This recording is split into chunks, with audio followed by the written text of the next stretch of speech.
Scroll 21. It was late morning.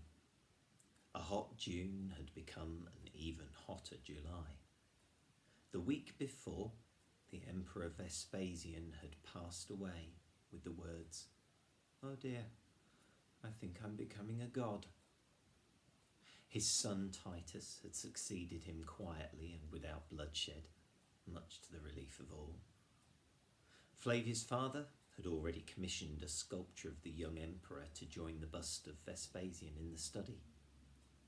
Flavia and Nubia was sitting in the garden preparing garlands for the evening celebration.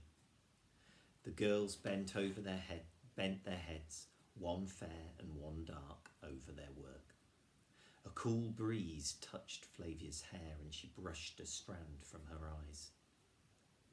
"Look, Nubia," she said softly, "you can weave the jasmine into the ivy, and then you put the grape hyacinth in like this. There."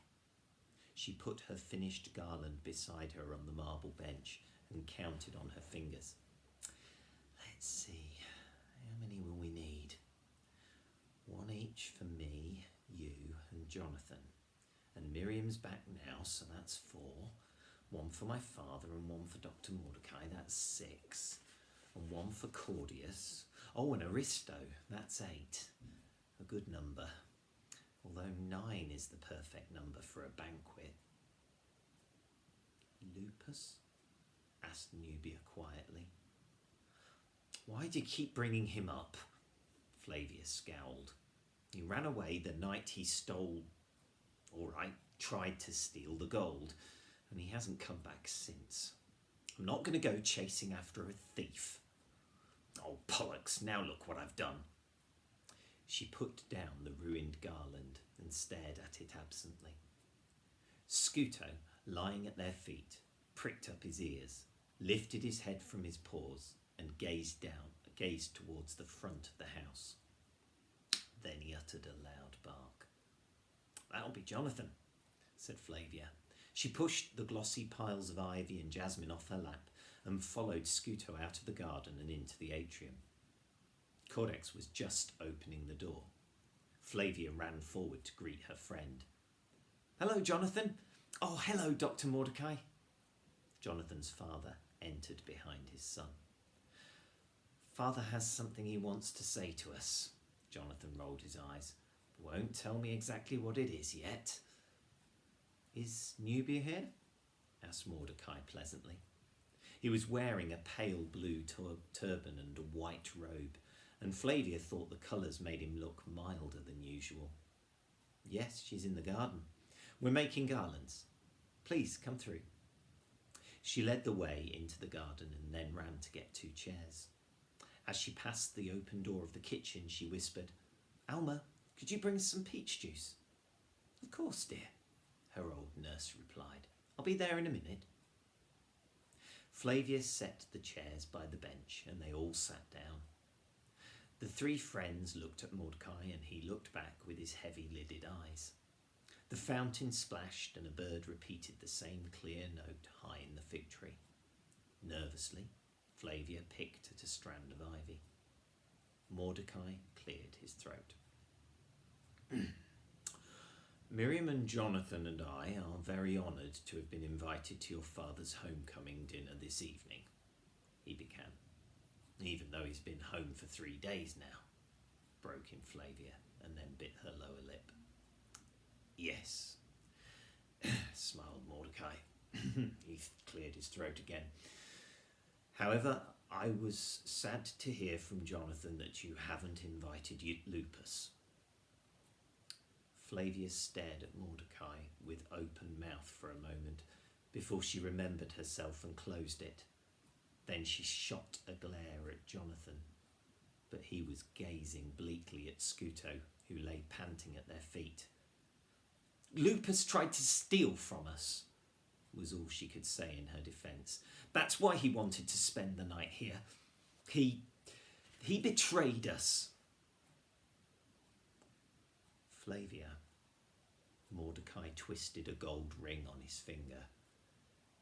"And Jonathan," he added, looking up at his son, "do Do you have any idea what kind of life Lupus has led?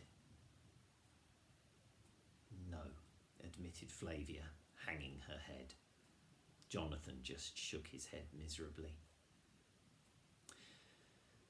He's been on his own in this city for as long as he can remember. He has no mother, no father, as far as we know. No home, no place to be safe, no family of any kind. As if that weren't bad enough, he hasn't even got a tongue with which to communicate. You were probably the first real friends he's had in his life. Flavia swallowed. Her throat hurt. His entire life has been a fight to survive, and he must have fought very hard to have stayed alive this long. He's had to beg or steal every bite of food that's come into his poor mouth. Mordecai sighed and softened his tone. Can you not find it in your hearts to forgive him? I admit he did something that was wrong.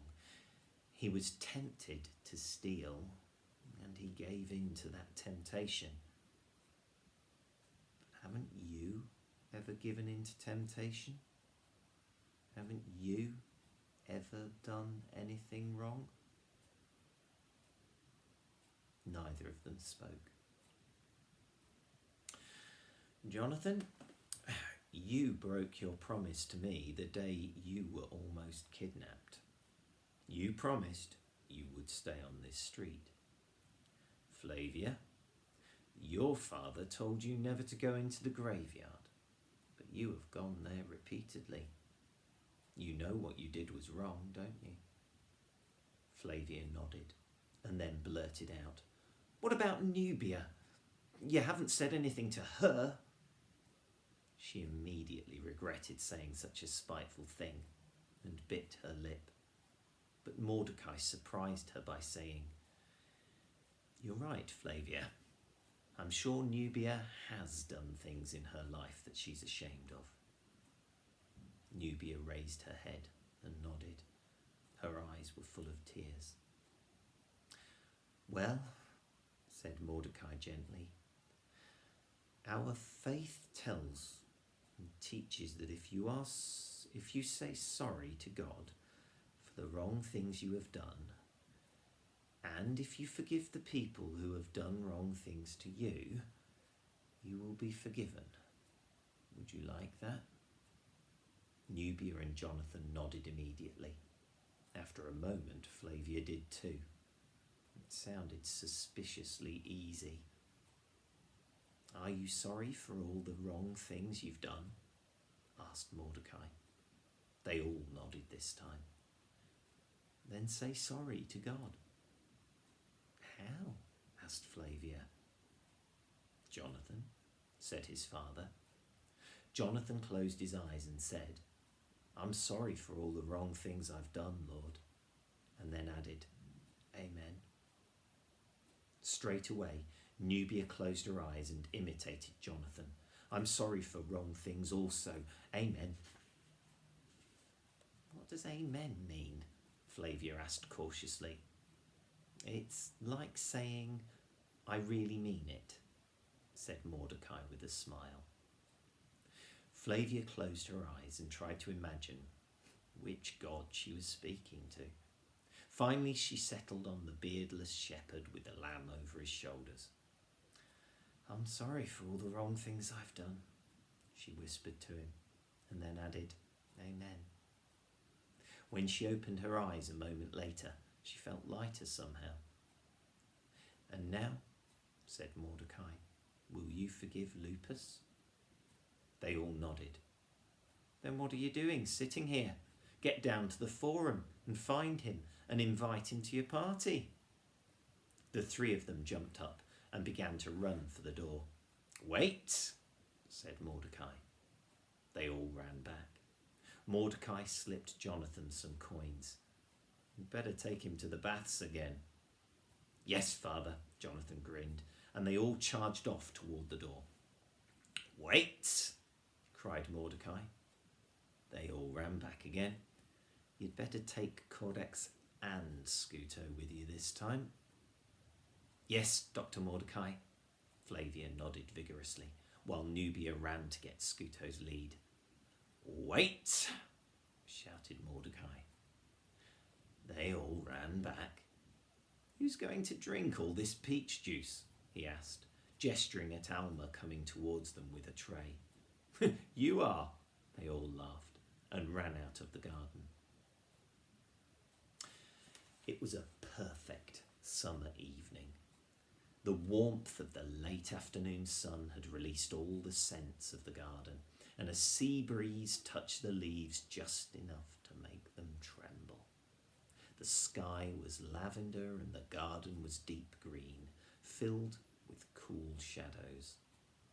The 9 of them were sitting or reclining in the dining room. Miriam had been counted an adult because at 13 she was legally old enough to marry. Wearing a dark blue stola which set off her glossy black curls and pale skin, she reclined next to Aristo. Flavia felt a pang of jealousy. Aristo, her tutor, had sailed back from Corinth with her father. He was young and handsome, with olive skin and curly hair the colour of bronze. Flavia had always imagined that she would marry him when she was older. But Miriam had been silent as usual, and Aristo was not even looking at her. He was chatting to the merchant Claudius, who, as the guest of honour, reclined on the middle couch. On the third couch, Mordecai reclined next to Flavia's father. Flavia, Jonathan, Nubia and Lupus all sat round a table in the middle, so that they could be part of the conversation. All 9 diners were bathed and perfumed, wearing their garlands of ivy, jasmine and grape hyacinth. Claudius had brought along a young slave named Felix, who was helping Alma serve dinner. They had just finished the first course, bite-sized parcels of peppered goat's cheese wrapped in pickled vine leaves. Felix removed their empty plates as Alma brought in the main course, rabbit with onion and date gravy. "This is delicious, Alma," said Flavia's father. "I always miss your cooking when I'm at sea." "I caught the rabbits this morning with my sling," said Jonathan proudly. "It is delicious," agreed Claudius. "Congratulations to both hunter and cook." He lifted his wine cup. Flavia tried not to look at Claudius. The sight of a flowered garland above his mournful face made her want to giggle, but she couldn't avoid looking at him when he said, "I owe a great debt of gratitude to you 4 children. He made a gesture to his young slave Felix, who quietly moved to stand near the table. "I knew there was a thief in my household. That's why I removed the gold from my strongbox. But it was your quick action that exposed him and the crime. I know you expected no reward, but I would like to give you one." He nodded to Felix, who handed a heavy gold coin to each of the 4 friends. They all gasped. Flavia and Jonathan thanked Claudius warmly. Lupus automatically put his coin between his teeth and bit it in order to test it was really gold. His face went red as everyone laughed, but when he saw that they weren't offended, he smiled furtively. Nubia was staring at her reward with eyes almost as round and gold as the coin. "You might also like to know that Avitus's widow will be looked after," said Claudius. "Dr. Mordecai told me about the tragic loss of her daughter and husband. She's an excellent seamstress, and I have offered her a place in my household and a small allowance." "Very gracious of you." Mordecai bowed his head to the merchant. "What will you buy with your newfound riches?" Claudius asked Flavia with a rare smile. "A complete set of Pliny's Natural History," she announced, without a moment's hesitation. Everyone laughed. Nubia? Asked Captain Geminus. Lotuswood flute, the girl said softly. Ah, we have a budding musician in the household. Aristo leaned forward on one elbow with interest. I'll look forward to accompanying you on my lyre. Lupus? Asked Mordecai. Lupus shrugged. He had an odd smile on his face. What will you buy with your coin, Jonathan? Asked Flavia's father in a jolly voice, a bit too loudly. I'd like to buy a new watchdog, said Jonathan. I've been reading Pliny's Natural History too, and he writes about a kind of watchdog from India. Its mother is a dog, but its father is a tiger. It is the fiercest watchdog in the world, but they cost a fortune. I couldn't buy one before, but now perhaps I can. A watchdog that fierce would never let anyone hurt the people it protected, and nothing could hurt it either. Don't you agree, Nubia? Nubia? But once again, like a shadow, Nubia had disappeared.